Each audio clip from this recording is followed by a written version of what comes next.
Ah, you must be an adventurer. Welcome to the potion shop. Hey, welcome back to the potion shop. Glad to have you here in the store. Today we're going to be talking about Sakraya Ruins upper level. This is not the 280 AP spot. This is the 230 AP spot. If you're looking for the 280 spot, this is not the video for you. Now, to get started, Sakraya Ruins is above Ilya Island.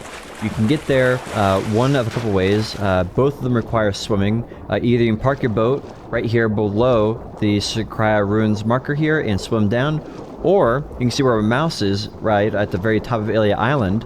You can go there and you'll find an NPC that for 20 energy will give you a temporary swimming buff, and you can swim faster, which will allow anyone, even if you don't have a fish costume, to actually get to the underwater grind spot. This is the NPC here. We're going to talk to them and get our, I believe it's a 5-minute fishing or swimming buff for 20 energy.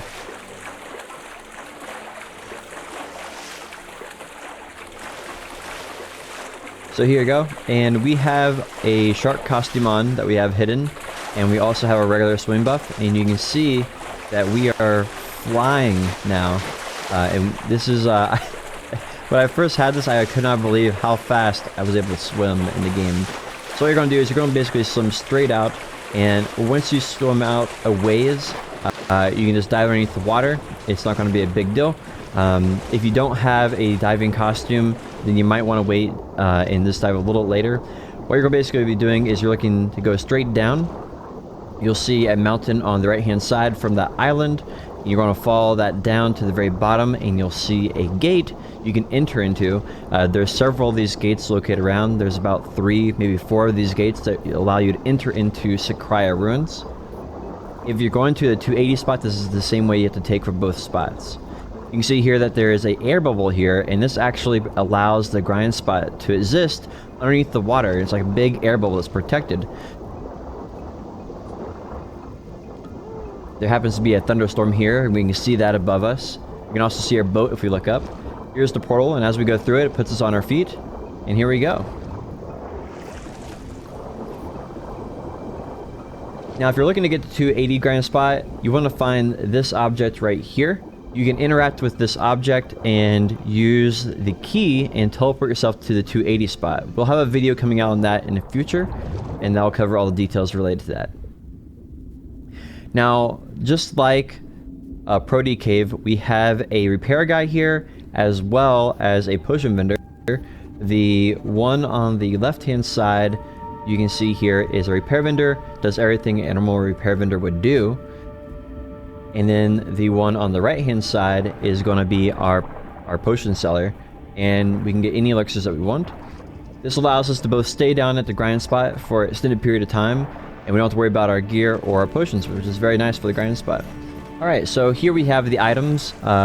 First is the Tungrad ring. This is 1 AP better than the Crescent ring, and it'll be the new big thing to go for.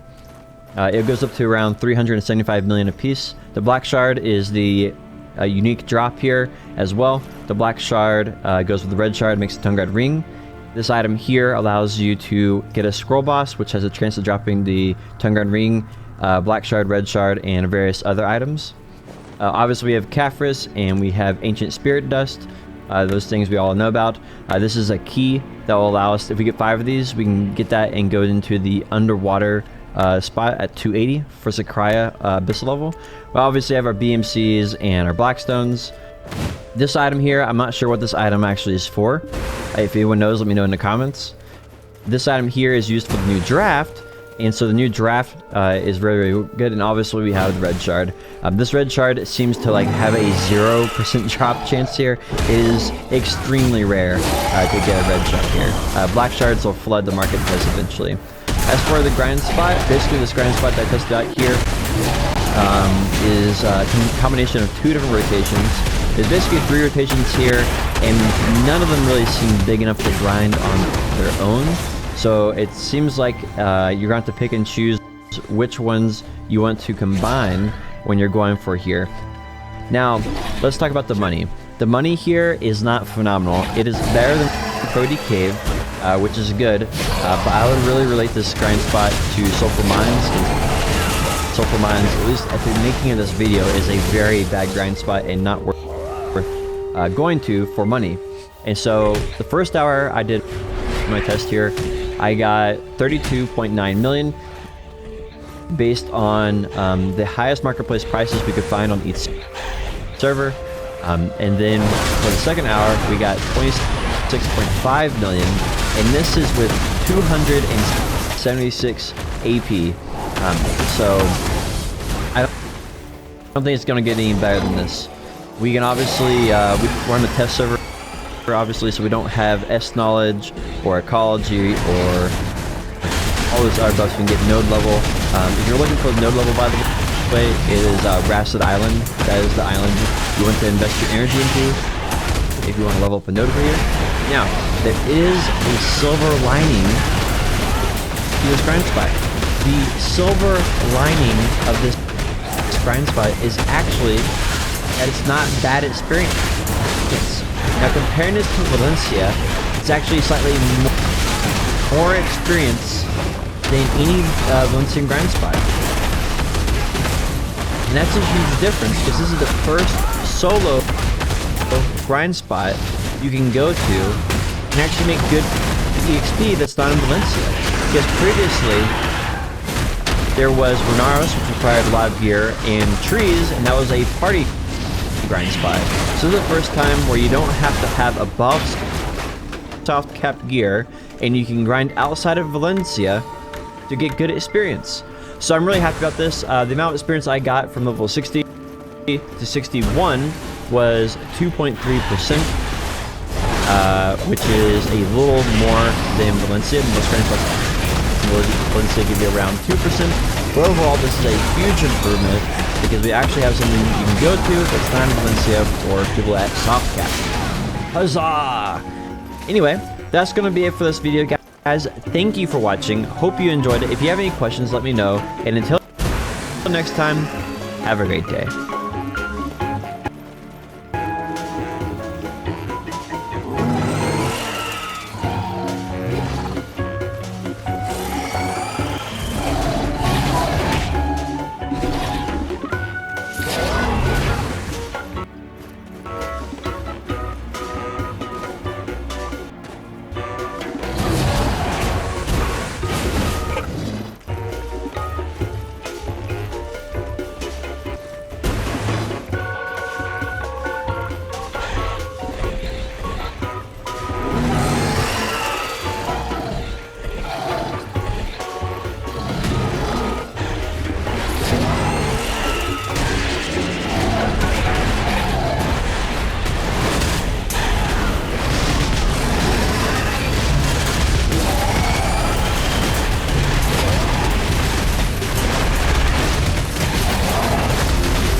What is up, guys? You got Not the Worst here, bringing you the enhancement guide video for boss gear. This is a highly recommended sub request that I've had for a long time, and decided to finally put it together. I know there are other guides out there. Some of them are dated, some of them do it a little bit different.